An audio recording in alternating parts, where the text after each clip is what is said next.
Hi guys, welcome to முப்படை training academy. So very good morning to all. இன்னைக்கு காலையில் நான் படிச்சா தாங்க மாட்டேன்ற சீரிஸ்க்கு தான் வந்திருப்பீங்க. ஸோ எல்லாருக்குமே வெரி குட் மார்னிங். ஸோ இன்னைக்கான சீரிஸ்ல நம்ம என்ன படிச்சுக்க போறோம் அப்படின்னு பார்த்தீங்கன்னா எல்லாருக்குமே நல்ல விஷயமா தெரியும். ஸோ நான் படிச்சா தாங்க மாட்டேன் நம்ம பார்க்க போகிறது எல்லாமே தமிழ், இங்கிலீஷ் அண்ட் தென் மேக்ஸ், உளவியல் இது மட்டும் தான் பார்த்துட்டு இருக்கோம். ஸோ இதில் மட்டுமே ஃபோக்கஸ் பண்ணி ஒரு 20 கொஸ்டின்ஸ் வந்து நம்ம என்ன பண்ணியிருக்கோம், ஒரு வீடியோவாக எடுத்து அதை மேக் பண்ணி போட்டுட்டு இருக்கோம். ஸோ இதுலேயுமே ரேண்டமாக நிறைய கொஸ்டின்ஸ் நான் கேட்குறேன். அந்த கொஸ்டின்ஸ்க்கான ஆன்சர்ஸ்மே நீங்கள் கமெண்ட் பாக்ஸில் கமெண்ட் பண்ணுறீங்க. ஆனாலுமே இன்னுமே நிறைய நாங்கள் கேட்கணும், இன்னுமே நீங்கள் நிறைய தெரிஞ்சுக்கணும்னு ஆசைப்படுறோம். அது நீங்கள் வந்து ரிஸ்க் எடுத்து அன்னைக்கு தேதியில் நம்ம நடத்துறதை வச்சு போய் படிச்சிங்கன்னா மட்டும்தான் முடியும். அப்போ தான் நீங்கள் நிறைய விஷயத்தை தெரிஞ்சுக்கவே முடியும். ஸோ அதை நான் ஒரு வீடியோவிலையும் ஸ்டார்டிங்லேயே வந்து ஒரு விஷயத்தை நான் சொல்லிட்டு போகிறேன்னா அது அன்னைக்கு தேதியை வந்து நீங்கள் எப்படி யூட்டிலைஸ் பண்ணிக்க போறீங்க அப்படின்றதுல தான் இருக்குது. ஸோ இன்னைக்கு நாளை நீங்கள் வந்து யூட்டிலைஸ் பண்ணணும் அப்படின்னு நினைச்சீங்கன்னா ஸோ நம்ம நடத்துறதை வச்சுட்டு ஓகே இதை வந்து ஒரு பேஸாக தான் நீங்கள் பார்க்கணும். அதாவது ஒரு ஹிண்ட் மாதிரி நான் கொடுத்துருக்கேன். ஸோ இன்னைக்கு நான் இதை நடத்திருக்கேன், காஃபி வித் ஹரிஷ்லையோ சரி, இல்லை நான் படிச்சா தாங்க மாட்டேலையோ சரி, காலையில் வந்து ஒரு 6:30 மணிக்கு நான் உனக்கு ஒரு விஷயத்த சொல்லியிருக்கேன் அப்படின்னா அதில் நம்ம என்னெல்லாம் படிக்கல, என்னெல்லாம் விட்டுருக்கோம் அப்படின்றத போயிட்டு நீங்கள் உட்காந்து என்ன பண்ணணும், ரிவிஷன் பண்ணணும். அப்போ பண்ணால் மட்டும்தான் கண்டிப்பாக நம்மளால சக்ஸஸே பண்ண முடியும். ஸோ அந்த சக்ஸஸை நீ வந்து அடையணும் அப்படின்னு நினைச்சீங்கன்னா கண்டிப்பாக நீங்கள் அதுக்கான எஃபர்ட்டையும் ஒர்க்கையும் போட்டு தான் ஆகணும். அப்படி இல்லைன்னா டெஃபினட்டாக அது வந்து உன்னை அடைய முடியாது. அதுதான் நான் சொல்லிக்கிறேன். ஸோ இன்னைக்கு தேதிக்கு நம்ம டைம் வேஸ்ட் பண்ணாமல் வீடியோக்குள்ளே போயிடலாம். ஃபர்ஸ்ட் நான் படிச்சா தாங்க மாட்டேல தமிழ் கேள்வி தான் வச்சிருக்கேன். 2 கூற்றுகள் கொடுத்துருக்கேன். ஒரு கூற்றுகள் அப்படின்னும் போது நீ மேம்போக்கா படிச்சா கூற்றுகள் வந்து சரியா இருக்கிற மாதிரி தான் தோணும். ஆனா கூற்றுகளை ஆழ நிதானமா படிச்சா மட்டும்தான் அதுல இருக்கக்கூடிய சின்ன சின்ன தவறுகள் தெரியும். ஏன்னா சும்மா இது வந்து அப்ஜெக்டிவ் டைப் கொஸ்டின் இல்ல, பார்த்துட்டு டேஷ் விட்டுருக்க இடத்துல என்ன ஆன்சர்னு போயிட்டு ஆப்ஷன்ல தேடி ஃபில் பண்றதுக்கு கூற்றுகள். அப்ப கூற்றுகள் போது உள்ள நீ அரேஞ்ச் அதை வந்து யோசிச்சு அதுல என்ன கான்செப்ட் இருக்குன்றதை யோசிச்சணும். ஃபர்ஸ்ட் பாருங்க, இங்க என்ன கொடுத்துருக்காங்கன்னா உயிரெழுத்துக்கள் 12 எழுத்துக்களும் உயிர்மை எழுத்துக்கள் 18 எழுத்துக்களும் சேர்ந்து முதல் எழுத்துக்கள் 30 ஆகும். இதை ஒருத்த மேம்போக்கா படிச்சா இந்த கூற்று சரின்னு சொல்றதுக்கும் வாய்ப்பு இருக்கு. காரணம் என்னன்னா முதல் எழுத்துக்கள் 30 தான், உயிரெழுத்துக்கள் 12 தான், உயிர்மை எழுத்துக்கள் 18 அப்படின்னு கேட்டா அதுதான் தப்பு. உயிர்மை எழுத்துக்கள் எத்தனைமா? 216.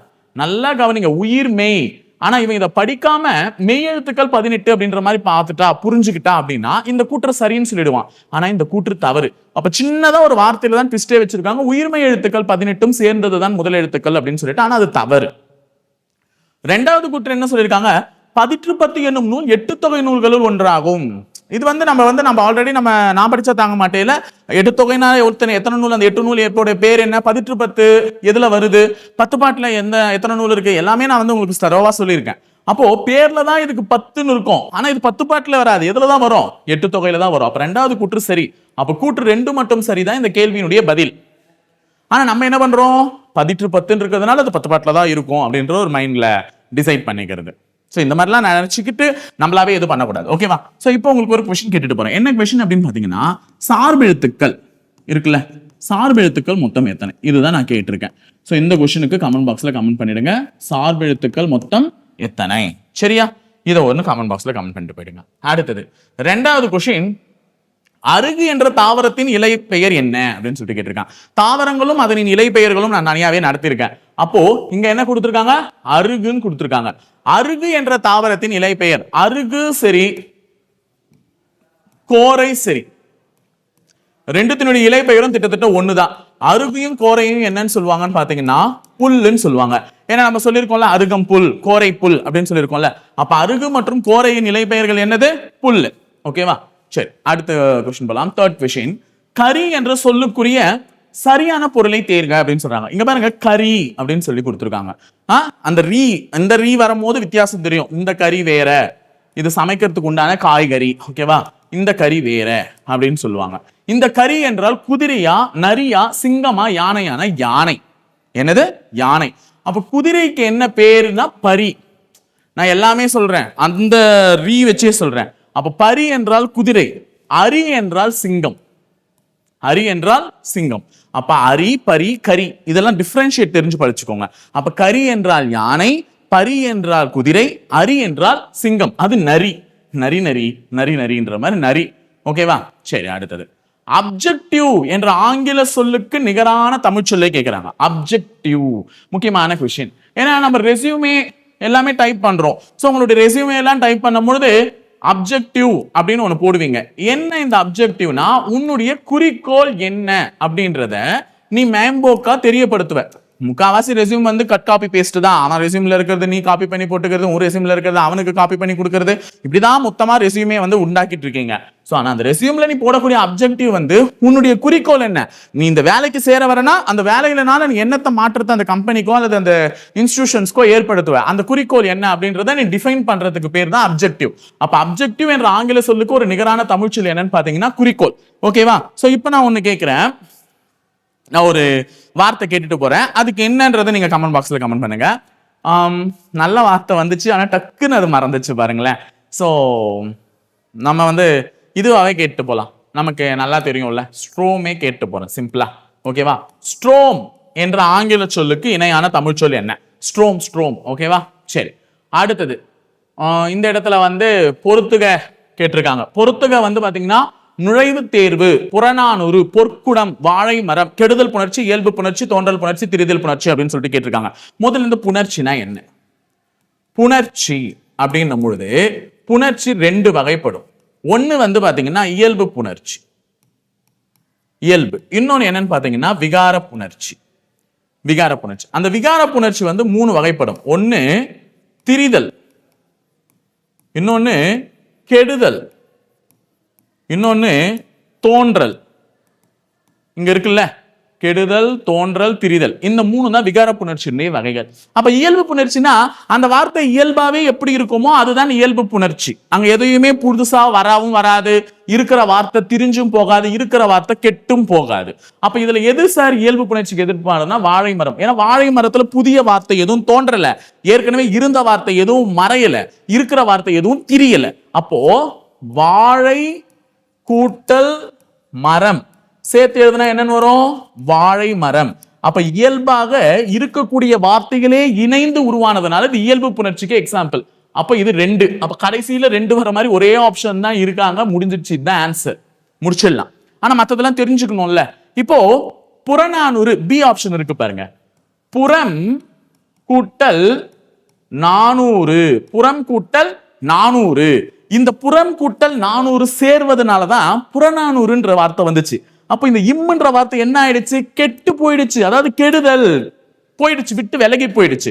அப்ப புறம் கூட்டல் நானூறு என்ற வார்த்தையை சேர்ப்பதன் மூலமாக உருவான புறநானூற்றில் அந்த இம் என்ற வார்த்தை என்ன ஆயிடுச்சு? போயிடுச்சு. அப்ப இம்மு போனதுனால அது கெடுதல் புணர்ச்சிக்கு உதாரணம். கெட்டுடுச்சு, அந்த வார்த்தை கெட்டு போயிடுச்சு. ஓகேவா? அடுத்தது நுழைவு கூட்டல் தேர்வு. இது ரெண்டுத்தையும் சேர்க்கறதுனாலதான் உனக்கு நுழைவு தேர்வுன்னு சொல்லிட்டு நடுவுல என்ன வார்த்தை தோன்றுது? இத்து தோன்றுது. அப்ப புதியதாக ஒரு வார்த்தை தோன்றுவதனால் அது தோன்றல் புணர்ச்சிக்கு ஒரு உதாரணம். அப்ப இங்க 3. பொற்குடம், பொன் குட்டல் குடம். தங்கம்னா பொண்ணுமா, பொண்ணு குட்டல் குடம். அந்த இன்னென்ற வார்த்தை திரிந்து இர்ராக மாறியது, அதாவது ஒரு வார்த்தை இன்னொரு வார்த்தையாக திரிந்து மாறுவதனால பொற்குடமா மாறி இருக்கு. அப்ப அது திரிதல் புணர்ச்சிக்கு உதாரணம். அதனாலதான் 3142. புரிஞ்சுச்சா? ஏன் வந்துச்சுன்றது இனிமே தெரியுதா? அப்போ தோன்றல் புணர்ச்சினால் புதிதாக ஒரு வார்த்தை தோன்றும், திரிதல் புணர்ச்சினால் இருக்கிற வார்த்தை வேற வார்த்தையா மாறும், கெடுதல் புணர்ச்சினா இருக்கிற வார்த்தை விட்டு ஓடி போயிடும். சோ அதுதான் விகார புணர்ச்சிகளுடைய 3 வகைகள். தெரிஞ்சுச்சா இப்போ? சரி, இதுக்கப்புறம் டவுட்லாம் படக்கூடாது, கரெக்டா மேட்ச் பண்ணிடணும். அடுத்தது நம்மளுடைய மேக்ஸ்க்கு வரலாம். ஓகேவா? Determine the smallest 2-digit number which is exactly divisible by 6, 8 and 12. பின்வரும் எந்த 2 இலக்க சிறிய எண் 6, 8, 12 முழுமையாக வகுப்படும்? ஒன்னும் கேட்கல. இங்க இருக்கிற நம்பர்ல எது 6ஆலையும் அடிப்படும், 8ஆலையும் அடிப்படும், 12ஆலையும் அடிப்படும். 12 6ஆல் அடிப்படும், ஆனா 8ஆல் அடிப்படாது. முடிஞ்சிச்சு, அப்பயே ஆப்ஷன் இல்ல. 24 6ஆலையும் அடிப்படும், 8ஆலையும் அடிப்படும், 12ஆலையும் அடிப்படும். ஏன்னா 12 2 24, 8 3 24, 6 4 24. அப்ப எல்லாத்தாலையும் 24 அடிப்படுவான். அவனை விட இவன் பெருசா இருக்கானுங்க. மேபி இவனுங்க அடிப்பட்டாலும் இவனுங்க ஆன்சரா இருக்க மாட்டானுங்க. கேட்டா என்ன ஆன்சர்னா சிறிய எண் தான் கேட்டிருக்காங்க. எந்த சிறிய எண் 6, 8, 12 அடிப்படும் தான் கேட்டிருக்காங்க. அப்ப மூணுத்திலையும் அடிப்படக்கூடிய ஒரு எண்ணா 24 தான் நான் பாக்குறேன். So answer 24. முடிஞ்சிருச்சு. சிம்பிளான क्वेश्चन தானே. இதெல்லாம் பார்த்தோன்னே சொல்லிட்டு போயிடலாம். அடுத்தது find the ratio of 50 gram to 3 kg. 50 gram மற்றும் 3 கிலோவிற்கு இடையேயான விகிதம் காண்க அப்படின்னு சொல்றாங்க. அப்போ ஒன்னுத்த கிராம்ல கொடுத்திருக்காங்க, இன்னொன்னுத்த கிலோல கொடுத்திருக்காங்க. நமக்கு தெரியும் 1 கிலோ என்பது எத்தனை கிராம்களுக்கு சமம்? 1000 கிராம்களுக்கு சமம். அப்ப நீங்க 3 கிலோனா எத்தனை கிராம்னு எழுதுவீங்க? 3000 கிராம்னு எழுதுவீங்க. கரெக்டா? 1 கிலோ 1000 கிராம்னா 3 கிலோ எத்தனை கிராம்? 3000 கிராம். அப்போ 50 கிராமுக்கும் 3 கிலோவுக்கும் கேட்டிருக்காங்க. அப்ப அந்த 3 கிலோவை நீ கிராமா மாத்திடணும். ஏன்னா கிராம நம்ம போய் கிலோவா மாத்த முடியாது. அப்ப கிலோகிராம் என்னவா மாத்திடலாம், கிராமா மாத்திடலாம். அப்ப 50:300 ஒரே அளவுகள்ல இருந்தா மட்டும்தான் உன்னால விகிதம் கண்டுபிடிக்க முடியும். அப்ப இந்த ஜீரோக்கு இந்த ஜீரோக்கு கேன்சல் பண்ணுங்க. மிச்சம் எவ்வளவு வந்துச்சு, 5:300. அடிக்கலாம் அஞ்சாவது வாய்ப்பாட்டுல. அஞ்சாவது வாய்ப்பாட்டுல இவர் ஒரு முறை 30ன்றது 6 முறை வரும். ஸோ 60. அப்போ 1:60 தான் சரியான விடை, இரண்டுக்கும் இடையேயான விகிதம். சரியா? அடுத்து 8வது கேள்வி. இங்க ஒரு டயக்ராம் மட்டும் கொடுத்துட்டு இருக்காங்க, கேள்வி கீழே போயிட்டு இருக்குமா? சரி, படிச்சுட்டு வந்துடலாம். What is the total number of students studying BA in colleges CDA together? CDA கல்லூரிகளில் BA பட்டப்படிப்பு படிக்கும் மொத்த மாணவர்களின் எண்ணிக்கை என்ன? யாருங்க எங்க CDA என்ன படிப்பு? BA. நல்லா கவனிச்சுக்கோ, டயக்ராம் இங்க இருக்கு. அப்போ CDA இதுல BA படிச்சவங்க அப்ப கூட்டுங்க பார்க்கலாம். 280 220 180. சோ 0 8 8 16 16 ஒரு 2 18 4 5 6 680 பேர் மொத்தமா BA படிச்சிருக்காங்க. எந்தெந்த காலேஜ்ல? CDA ல. ஓகேவா? சோ அப்ப 680 தான் ஆன்சர். இருக்கான்றதை செக் பண்ணிக்கோங்க. இருக்கு 680. சரியா? அடுத்தது, what is the total number of students studying all the given degrees in colleges B? in college B. B கல்லூரியில் கொடுக்கப்பட்டுள்ள அனைத்து பட்டப்படிப்புகளிலும் படிக்கும் மொத்த மாணவர்களின் எண்ணிக்கை. அப்ப அவங்க கேட்டிருக்கிறது வந்து B காலேஜ்ல கேட்டிருக்காங்க. B காலேஜ்ல எத்தனை பேர் படிக்கிறாங்க எல்லா படிப்பையும் அப்படின்னு சொல்லிட்டு கேட்டிருக்காங்க. சோ B காலேஜ்ல படிக்கக்கூடிய ஸ்ட்ரென்த்தை மட்டும் நீங்க கூட்டிட்டா போதும். சோ கூட்டலாமா? இங்க எல்லாருக்குமே நம்பர் விசிபிளா தான் இருக்கும். சோ 0 0 0 எல்லாமே கடைசியில 0 தான். 6 ஒரு 5 11 11 ஒரு 8 19 19 ஒரு 9 28 28 ஒரு 5 33. மேல ஒரு 3 போட்டுக்கலாம். 4 5 6 7 8 9 930 பேர். அப்போ B கல்லூரிகளில் படிக்கக்கூடிய மொத்த மாணவர்களுடைய எண்ணிக்கை வந்து 930 வருது. ஆன்சர் ஆப்ஷன்ல இருக்கான்றதை செக் பண்ணிக்கலாம். இருக்கு, டி ஆப்ஷன்ல இருக்கு. ஓகேவா? சோ இப்போதைக்கு கிட்டத்தட்ட நம்ம 9 क्वेश्चन முடிச்சிட்டோம். 10வது क्वेश्चन ஒரு டைரக்ஷன் சென்ஸ் क्वेश्चनமா. சோ இங்கிலீஷ் மீடியம் வந்து ஸ்கிரீன்ஷாட் எடுத்து வச்சுக்கோங்க. நம்ம தமிழ்ல தான் எக்ஸ்பிளைன் பண்ண போறோம், ஏன்னா நமக்கு ஸ்பேஸ் வேணும். ஓகேவா? சோ இப்போ பாருங்க क्वेश्चन. காலையில் தனது நடைப்பயிற்சியை தொடங்கிய சுஷீலா தன் நிழல் பின்புறமாக விழுவதை பார்க்கிறாள். இப்ப காலையில ஒருத்தருடைய நிழல் பின்புறம் விழணும். அப்ப அவ நடைப்பயிற்சி தொடங்குறா. அவ எந்த திசையில போனான்றதை இங்க குறிப்பிடல. அதுக்கு பதிலா மாறா ஒரு க்ளூ கொடுத்திருக்காங்க. என்ன க்ளூ கொடுத்திருக்காங்கன்னா, காலையில வாக்கிங் போக ஆரம்பிச்ச அந்த பொண்ணுக்கு அவளுடைய நிழல் அவளுடைய பின்புறமா விழுதான். அப்ப காலையில நிழல் பின்னாடி விழணும்னா சூரியன் உதிக்கக்கூடிய திசையவே தான் பார்த்து போனோம். அப்போ சுசிலா எந்த திசையை நோக்கி போய் கொண்டிருக்கிறாள் என்றால் கிழக்கு. இந்த க்ளூ வச்சுதான் நான் கிழக்குன்றதை கண்டுபிடிச்சேன். ஏன்னா காலையில நிழல் பின்னாடி விழணும்னா கிழக்கு திசையில போகணும். அப்ப கிழக்கு திசையில சுஷீலா தன்னுடைய நடைப்பயிற்சியை ஆரம்பிச்சிருக்கா. சிறிது நேரம் கழித்து அவள் இடப்புறம் திரும்புகிறாள். சிறிது நேரம் கழித்து இடப்புறம் திரும்புகிறாள். பின் வலப்புறம் திரும்புகிறாள். இறுதியில் வலப்புறம் திரும்பி ஓட தொடங்குகிறாள். கொஞ்ச நேரம் நடந்துகிட்டு இருந்தாங்க மேடம், இப்ப மறுபடியும் வலப்புறம் திரும்பி ஓட தொடங்குகிறாள் என்றால் அவள் எந்த திசையை பார்த்து ஓடிக்கொண்டிருக்கிறாள் கேட்கிறாங்க. இது எந்த திசை? கீழே போனா தெற்கு. ஓகேவா? நமக்கு மேப்ஸ் நல்லா தெரியும். இது வடக்கு, தெற்கு, கிழக்கு, மேற்கு. அப்ப தெற்கு திசையை நோக்கி ஓடிக்கொண்டிருக்கிறாங்க சுஷீலா மேடம். சோ ஆன்சர் வந்து தெற்கு. முடிஞ்சுச்சா? சோ ஈஸியான ஒரு क्वेश्चन. அப்ப இந்த क्वेश्चனுடைய ட்விஸ்டிங் பாயிண்டே அந்த ஃபர்ஸ்ட் கொடுத்திருக்கக்கூடிய டைரக்ஷன் கண்டுபிடிக்கிறது தான். அப்ப காலையில ஒருத்தர் நடைப்பயிற்சி தொடங்கி நடந்துக்கு போயிட்டு இருக்காங்க. ஆனா அவங்களோட நிழல் பின்னாடி விழுதுன்னு சொன்னாங்கன்னா, காலையில ஒருத்தருக்கு நிழல் எப்ப பின்னாடி விழும்னா அவங்க வந்து கிழக்கு திசையை பார்த்துட்டு இருந்தா மட்டும்தான் விழும். ஓகேவாமா? சரி, அடுத்த क्वेश्चन 11th क्वेश्चन. ஒரு செர்டைன் கோட் லாங்குவேஜ், ஒரு குறிப்பிட்ட மொழியில் ரோம்ஸ் ROMS என்ன எழுதியிருக்காங்க? 2613 எழுதியிருக்காங்க. வாம் என்ன எழுதியிருக்காங்க? 8326 எழுதியிருக்காங்க. அப்படின்னா W அப்படின்றது குறியீடு என்னன்னு கேட்டிருக்காங்க. கோடிங் டிகோடிங் தான். இப்ப இதுலயும் 6 இருக்கு, இதுலயும் 6 இருக்கு, ரெண்டுத்துலயும் நம்பர் இருக்கு. இதுலயும் M இருக்கு, இதுலயும் M இருக்கு, இதுலயும் O இருக்கு, இதுலயும் O இருக்கு. அப்போ இந்த ROM ரெண்டுத்துலயும் பொதுவா இருக்கு. அந்த மாதிரி ரெண்டுத்துலயும் பொதுவா இருக்கிற நம்பரை கேன்சல் பண்ணிடுங்க. 2 2 6 6 3 3. அப்ப மீந்த 8 தான் யாருடைய குறியீடா வருவாங்கன்னு பாத்தீங்கன்னா W விட குறியீடா வருவாங்க. அப்ப W என்பதன் குறியீடு என்னன்னு பாத்தீங்கன்னா 8. முடிஞ்சுச்சா? W என்பதன் குறியீடு என்ன? 8. சரி, அடுத்தது question. What will be the angle between hour hand and minute hand if the clock shows 8:30 PM?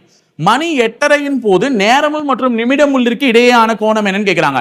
அப்ப நமக்கு கடிகாரம் நல்லாவே தெரியும். ஒரு கடிகாரத்தை அழகா வரைஞ்சிட்டீங்கன்னா 12, 1, 2, 3, 4, 5, 6, 7, 8, 9, 10, 11 8 டைம் ஆகும்போது 8 சின்ன முள்ளும் 6 பெரிய முள்ளும் இருக்கும். இந்த இடைப்பட்ட கோணம் என்னன்னு நம்மள கேட்கறாங்க. இதுக்கு ஒரு ஜஸ்ட் ஒரு ஃபார்முலா தான் இருக்கு. என்னன்னா 11/2 into minutes minus 30 into hours. நான் கிளாக் சம் எடுக்கும் போதே சொல்லியிருக்கேன், பக்கத்துல மாடுலஸ் போட்டுக்கோங்க. ஏன்னா உள்ள நெகட்டிவ் ஆன்சர் வந்துச்சுனாலும் அதை நம்ம பாசிட்டிவா தான் பார்க்கணும். ஸோ இப்போ நீங்க போடும் போது 11/2 மினிட்ஸ் போடணுமா? மினிட்ஸ்னா எத்தனை மினிட்ஸ் நமக்கு இங்க? 8ன்றது அவர், 30ன்றது மினிட்ஸ். அப்ப அந்த மினிட்ஸை தூக்கி வந்து இங்க போடுங்க. இன்டு 30 minus 30 into hour என்னது? 8 இங்க போட்டுக்கோங்க. அவ்வளவுதான், பக்கத்துல மாடுலஸ். இப்ப இதை அடிக்கலாமா? 15 வரும். அப்போ 11ஐயும் 15ஐயும் பெருக்குனா உனக்கு என்ன கிடைக்கும்? 165 மைனஸ் 38 24 0 இங்க கிடைச்சிடும். அவ்வளவுதான். புரியுதா? இதை கேன்சல் பண்ணி தான் அடிச்சிருக்கேன். 2 30ஆல அடிச்சா 15, 15ஐயும் 11ஐயும் பெருக்குனா 165, 30ஐயும் 8ஐயும் பெருக்குனா 240 மைனஸ். இப்ப இது உள்ள இருக்கிறத நீ சால்வ் பண்ணா 240ல 165 போச்சுன்னா மைனஸ் 75 வரும். சோ உள்ள நெகட்டிவ்ல இருந்தாலும் பாசிட்டிவ்ல தான் பார்க்கணுமா மாடுலஸ்ல இருந்தா. So 75 degree. அப்போ காலையில 8:30 மணியின் பொழுது இந்த இரண்டு முள்ளுக்கும் இடைப்பட்ட கோணம் எவ்வளவா இருக்கும்? 75 டிகிரியா இருக்கும். ஓகேவா? சோ 12th क्वेश्चन முடிச்சாச்சு. அடுத்தது நம்ம பார்க்க போறது 13th question. So 13th question வந்து ஒரு கம்பேரிசன் தான் கொடுத்திருக்காங்க. ஓகேவா? சோ இது ஆர்டர். CJHQW ஆகியோர் ஒரு தேர்தலில் போட்டி போடுகின்றனர். எத்தனை பேரு? 1 2 3 4 5. அப்ப 5 டேஷ் போட்டுக்கோ. 5 பேர் ஒரு தேர்தலில் போட்டி போடுறாங்க. வெவ்வேறு எண்ணிக்கையிலான ஓட்டுகளை பெற்றுள்ளனர். ஒவ்வொருத்தரும் வேற வேற ஓட்டுகள், எல்லாருக்குமே ஒரே ஈக்குவலா வரல. H என்பவர் ஜேவை விட அதிகமாகவும் டபிள்யூவை விட குறைவாகவும் பெற்றிருக்கிறார். அப்ப H என்ற ஒருத்தர் எப்படி ஓட்ட பெற்றிருக்காருன்னா ஜேவை விட அதிகம், அதே நேரத்தில் டபிள்யூவை விட கம்மி. அப்ப H என்பவர் ஜேவை விட அதிகமாகவும் டபிள்யூவை விட குறைவாகவும் ஓட்டுகளை பெற்றுள்ளார். டபிள்யூ என்பவர் ஒரே ஒருவரை விட மட்டுமே குறைவான ஓட்டுகளை பெற்றுள்ளார். நல்லா கவனிச்சுக்கோங்க. டபிள்யூ ஒருத்தனை விட தான் குறைவான ஓட்டு. அப்ப ஃபர்ஸ்ட்ல இருக்கிறவனை விட குறைவான ஓட்டை பெற்றிருப்பான். ஒரே ஒருவரை விட மட்டும்னா செகண்ட் பொசிஷன்ல வந்திருப்பார். அப்ப டபிள்யூ இந்த இடத்துல, ஓகேவா? டபிள்யூ இந்த இடத்துல. சி என்பவர் குறைந்த ஓட்டுகளை பெற்றுள்ளார். இருக்கிறதுல யாரு குறைஞ்ச ஓட்டு? சி. அப்ப லாஸ்ட் சி தான். அப்ப எச் ஜே டபிள்யூக்கு பின்னாடி வர்றதுனால இங்க போட்டுடணும். மீந்த ஒரு ஆள் யாரு? கியூ. அவ்வளவுதான்மா. போட்டேன் 5 பேரையும், ஏன்னா மீந்த ஒரு ஆள் கியூ போட்டேன். இப்ப நம்மள क्वेश्चन என்ன கேட்டிருக்காங்கன்னா அதிக ஓட்டுகளை பெற்றது யார்? who got the highest number of votes ன்னு கேட்டிருக்காங்க. அதிக ஓட்டுகளை பெற்றது யாரு? கியூ. முடிஞ்சுச்சா? அதிக ஓட்டுகளை பெற்றது கியூ. சரியா போயிடுச்சு. அடுத்து 14வது क्वेश्चन ஒரு சீட்டிங் அரேஞ்ச்மெண்ட் क्वेश्चंस கேட்டிருக்காங்க. என்ன क्वेश्चन? OPQRST ஆகியோர் ஒரு வட்ட மேசையில் மையத்தை நோக்கி அமர்ந்துள்ளனர். அப்ப 6 பேரு ஒரு வட்ட மேசையில் மையத்தை நோக்கி அமர்ந்துள்ளனர். இதுல P என்பவர் T இன் இடதுபுறம் இரண்டாவதாக உள்ளார். அப்போ P வந்து T யோட இடது பக்கத்துல இரண்டாவது ஆள். அப்ப நான் T இந்த இடத்துல உட்கார வைக்கிறேன். T இங்க உட்கார்ந்தாருன்னா அவருக்கு இடது கை இதுதானே. அப்ப P இங்க உட்கார்றார். புரியுதா? P என்பவர் T இன் இடதுபுறத்தில் இரண்டாவதாக உள்ளார். Q என்பவர் P மற்றும் R இன் அருகே உள்ளார். Q என்பவர் P மற்றும் R இன் அருகே உள்ளார். அப்ப Q இருக்கான்ல, அவன் P பக்கத்துலயும் இருக்கணும், R பக்கத்துலயும் இருக்கணும். அப்ப P இங்க இருக்கானே, இங்க என்னால Q போட முடியாது. ஏன்னா இந்த இடத்துல Q போட்டா இந்த இடத்துல R வர வேண்டியது மாதிரி வந்துடும். அப்ப Q எங்க போடலாம்? இந்த இடத்துல போடலாம். R எங்க போடலாம்? இந்த இடத்துல போடலாம். அப்ப Q என்பவர் P மற்றும் R இன் அருகே உள்ளார். முடிஞ்சுச்சா? அடுத்தது S என்பவர் R இன் அருகே இல்லை. S வந்து R இன் அருகே இல்லை. அப்ப S இங்க தான் வரணும். அப்ப மீந்து போன ஒரு தாள் யாரு? PQRST. O மீந்து இருக்காரு, அந்த ஓவை இங்க போட்டுருங்க. அவ்வளவுதான், முடிஞ்சிச்சு. சரியா? இப்ப நமக்கு என்ன கேக்குறாங்கன்னா ஆரின் இடதுபுறத்தில் உடனடியாக உள்ளவர் யாருன்னு கேக்குறாங்க. அப்ப ஆரோட இடதுபுறத்தில் உடனடியாக உள்ளவர் யாரு? ஓ. சோ ஓ போட்டுடலாமா? ஓ. அடுத்தது 15th क्वेश्चन. வாங்க, 15th क्वेश्चन என்ன கேட்டிருக்காங்கன்னா the ratio of present ages of Sumit and Amit is 3:4. If the age of Sumit 20 years hence will be 62 years, then what is the present age of Amit ன்னு கேட்டிருக்காங்க. சுமித் மற்றும் அமித்தின் தற்போதைய வயதுகளின் விகிதம் 3:4. அப்ப 2 பேர் இருக்காங்க. ஒருத்தன் சுமித், இன்னொருத்தன் யாரு? அமித். இவங்க 2 பேரின் வயதுகளின் விகிதம் 3:4. 20 வருடங்களுக்கு பின்பு சுமித்தின் வயது 62. நல்லா கவனிச்சுக்குமா. இப்ப இவங்களுக்கு 3:4. 20 வருஷத்துக்கு அப்புறமா தான் சுமித்தோட வயசு என்ன? 62. அப்ப இப்ப சுமித்துக்கு என்ன வயசு இருக்கும்? 42. ஏன்னா 20 வருஷத்துக்கு அப்புறம் 62, இப்ப 42 தானே. அப்ப இப்ப அவனுடைய ரேஷியோ 3. அப்ப இப்ப அவனுடைய ஒரிஜினல் வயசு 42. அந்த 42 எதால அடிங்க? 3ஆல அடிங்க. ஏன்னா இவன் 3xல இருக்கான், இவன் 4xல இருக்கான். அதனால இவனை நான் 3ஆல அடிச்சு x னுடைய மதிப்பை கண்டுபிடிக்க போறேன். ஏன்னா 3x is equal to தான் 42 நான் சொல்ல போறேன். ஏன்னா எப்படி சொன்னேன்? 20 வருஷம் கழிச்சு அவனுக்கு 62 வயசுன்னு சொல்லிட்டாங்க. அப்ப இப்ப அவனுக்கு 42 வயசுனா 3x is equal to 42. சுமித்தோட வயசு தான் சொல்லியிருக்காங்க. அதனால 3x is equal to 42. அப்ப x கண்டுபிடிக்கணும்னா 42 எதால அடிக்கணும்? 3ஆல அடிக்கணும். அடிச்சு பார்க்கலாமா? சோ 3 ஒரு முறை, 12 4 முறை. அப்ப x இன் மதிப்பு என்ன? 14. அந்த x இன் மதிப்பு எடுத்துட்டு போய் இங்க சப்மிட் பண்ணீங்கன்னா உனக்கு யாரோட வயசு கேட்கும்? அமித்தோட வயசு கிடைக்கும். அமித்தின் தற்போதைய வயதை கேட்டிருக்காங்க. அமித்தின் தற்போதைய வயதை கண்டுபிடிக்கிறதுக்கு x இன் மதிப்பை அங்க சப்ஸ்டிட்யூட் பண்ணிடுங்க. அப்ப 4 into 14.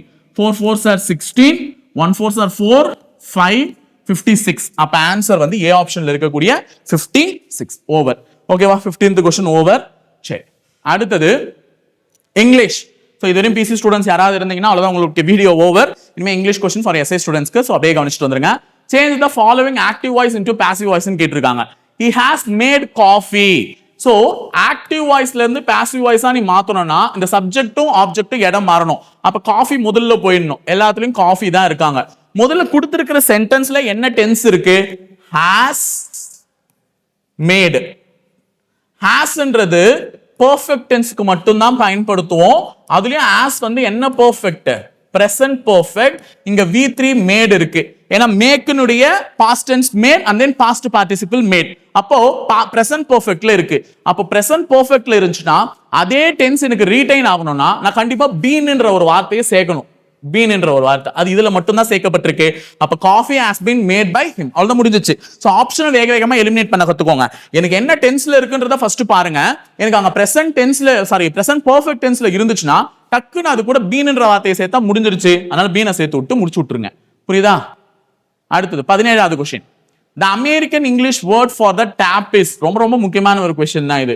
டேப்பினுடைய அமெரிக்கன் இங்கிலீஷ் என்னன்னு கேக்குறாங்க. இது பிரிட்டிஷ் இங்கிலீஷ் டேப்னா, அமெரிக்கன் இங்கிலீஷ்னா ஃபாசெட். அமெரிக்கன் இங்கிலீஷ்னா என்னது? ஃபாசெட். அப்ப ஈஸியான ஒரு क्वेश्चन தானே. ஃபாசெட்ன்றது சொல்லிட்டு போயிடலாம்ல. So American English faucet. ஓகேவா? சோ அடுத்தது 18வது கேள்வி. which of the following is not a singular word அப்படின்னு சொல்லிட்டு கேட்டிருக்காங்க. ரொம்ப ரொம்ப முக்கியமான क्वेश्चन. என்ன அப்படின்னா क्वेश्चन இப்படிலாம் கேட்பாங்களா நம்ம எதிர்பார்க்கவே முடியாதுல. எப்படி வேணாலும் क्वेश्चन கேட்கலாம். இப்போ இங்க சிங்குலர் ப்ளூரல் நல்லா படிச்சிருப்பீங்க. இந்த சிங்குலர் வேர்ட் வந்தா இப்படி ப்ளூரலா மாத்தணும், இந்த இது வந்துச்சுனா அப்படி மாத்தணும் நீங்க சொல்லி கொடுத்திருக்கீங்க சார், நான் நல்லா படிச்சிருக்கேன் சார் அப்படின்னு சொல்லலாம்.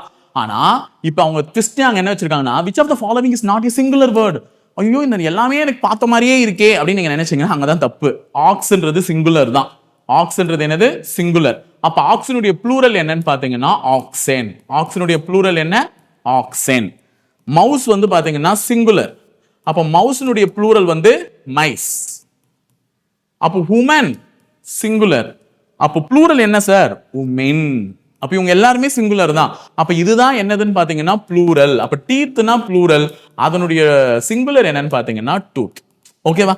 அப்ப எது ஆன்சர்? டீத். அப்ப டீத் தான் சிங்குலர் வேர்ட் கிடையாது, மத்த எல்லாமே சிங்குலர். ஓகேவா? சோ இந்த மாதிரி எல்லாம் क्वेश्चन கேட்பாங்க. எப்படினாலும் படிச்சு வச்சுக்கோங்க. நான் கேட்பேன். அடுத்தது fill in the blank with suitable prepositional phrases அப்படின்னு சொல்றாங்க.